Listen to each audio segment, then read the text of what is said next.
Say the word out loud. Blessed are the poor in spirit. Blessed are those who mourn. Blessed are the meek. You've heard these lines so many times. They've stopped sounding strange. But read them slowly, as if for the first time, and something doesn't quite add up. Blessed are those who mourn. In everyday English, that sentence sounds almost like a contradiction.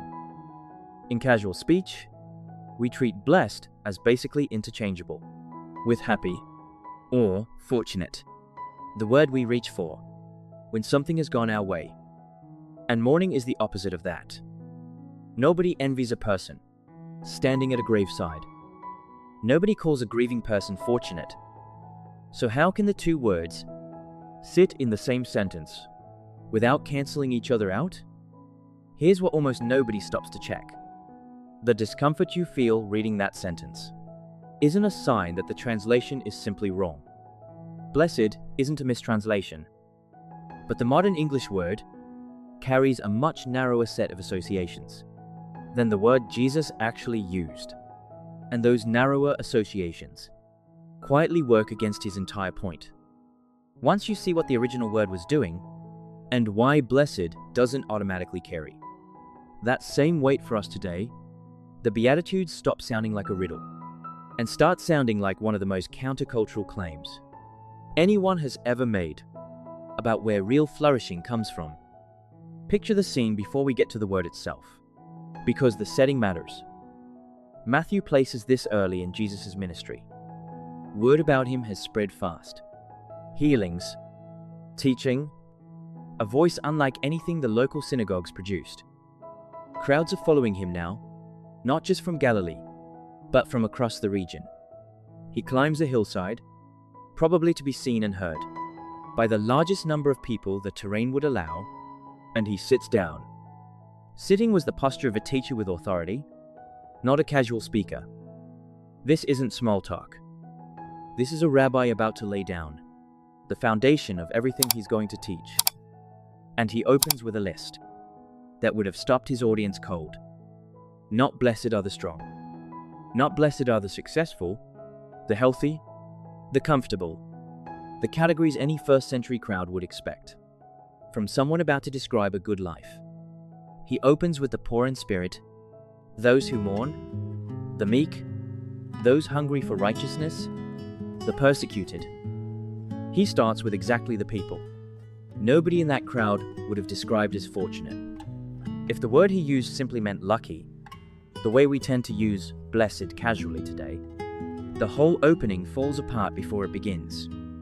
Something else has to be going on. The Greek word behind blessed is Makarios, and it carries a history worth knowing, because in the centuries before Jesus ever preached, this word already belonged to a very specific vocabulary, one broader and richer than any single English word can fully hold.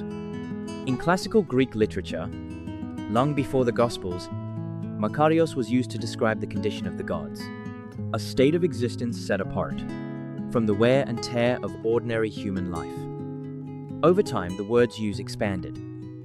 It came to describe the dead, who were believed to have reached that same untroubled world beyond earthly struggle. In later, more everyday Greek usage, it could also describe the wealthy or fortunate, people whose resources place them at a comfortable distance from life's ordinary anxieties. So the word carries a real range. It isn't reducible to one tidy definition. But in the Beatitudes, Makarios is doing something more specific than any one of those older uses on its own. It isn't simply naming a passing emotion, and it isn't simply describing people whose circumstances happen to be going well. In Matthew 5, Makarios announces a condition of blessedness, a kind of standing or well-being before God that cannot be judged merely by looking at a person's present circumstances. That's the phrase worth sitting with. A condition that circumstances alone cannot fully measure. Jesus is not handing out a report on who's currently having good luck. He's making a declaration about who belongs, right now, to the flourishing of God's kingdom, regardless of how their life looks from the outside. Here's the part worth being careful about, because it's easy to overstate. In casual modern English, we tend to use blessed, almost as a synonym for happy or lucky. Someone posts a photo of a promotion or a new house and captions it, "feeling blessed" and "happy." It turns out, really does carry a buried history of luck. The word traces back through Old English to an Old Norse root, hap, meaning chance or fortune. You can still hear that fossil sitting inside other English words. Happen, something occurring by chance. Perhaps, literally by hap, haphazard, mishap. Underneath happy sits an old idea, a fortune falling your way. Blessed itself has a completely different history. It comes from Old English bletsion, a word associated with consecration and making something holy, not with luck or chance. So the honest picture is this: blessed was never built on the idea of chance. It was built on the idea of being set apart, made holy, consecrated.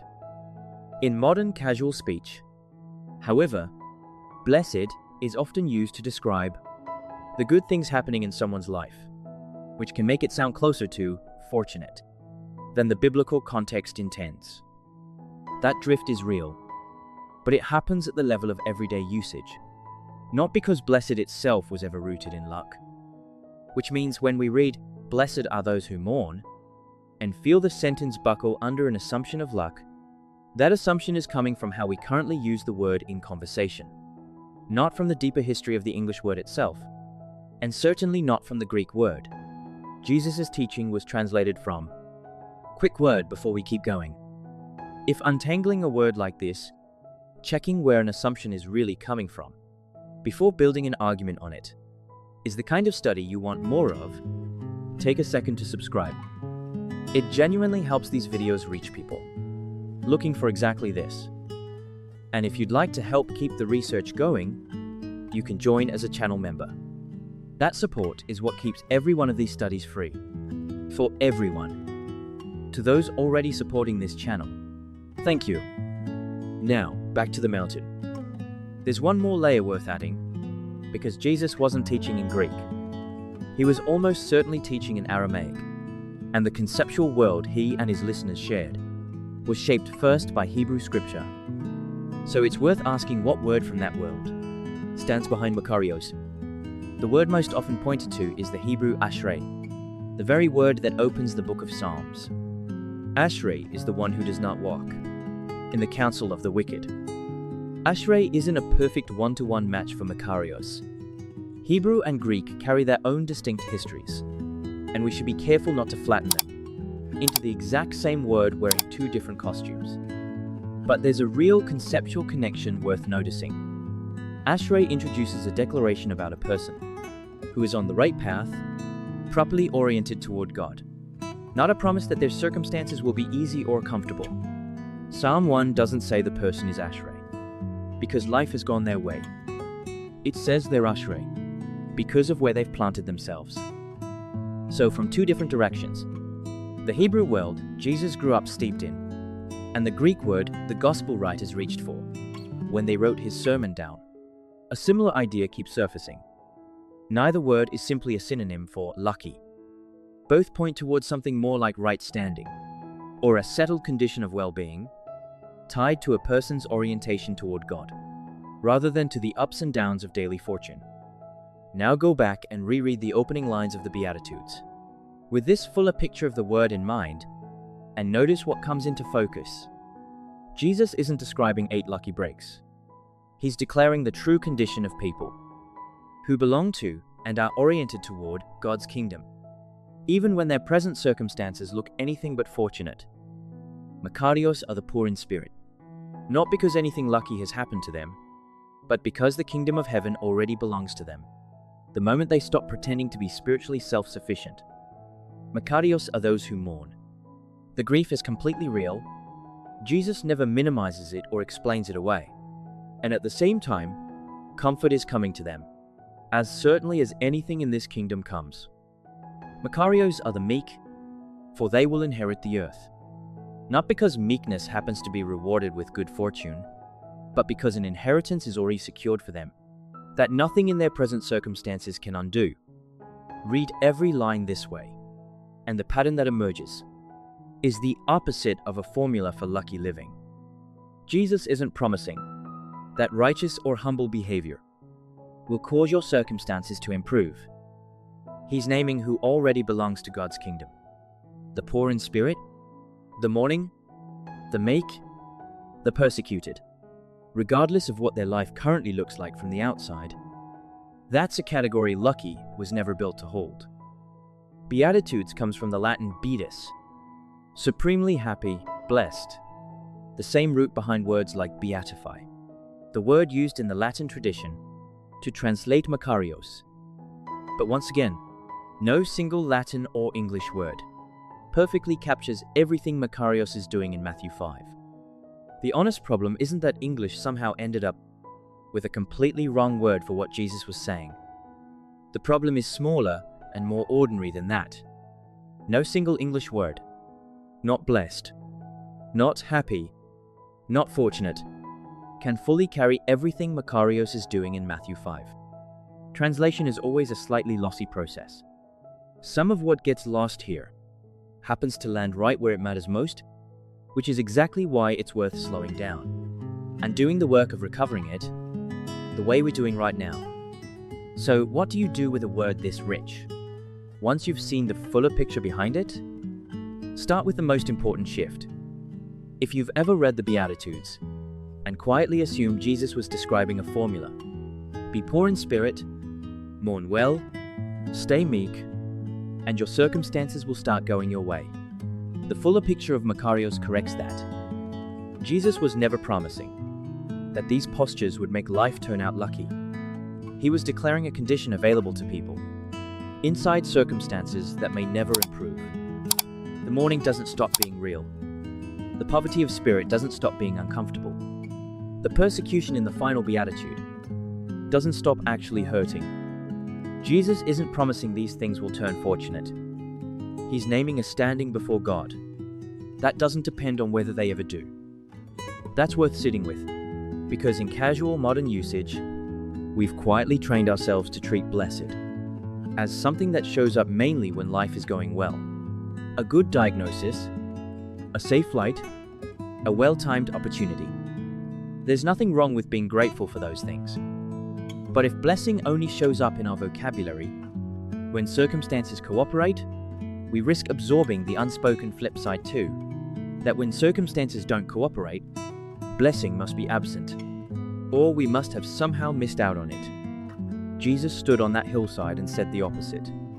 He didn't define blessedness by how easy someone's life looked.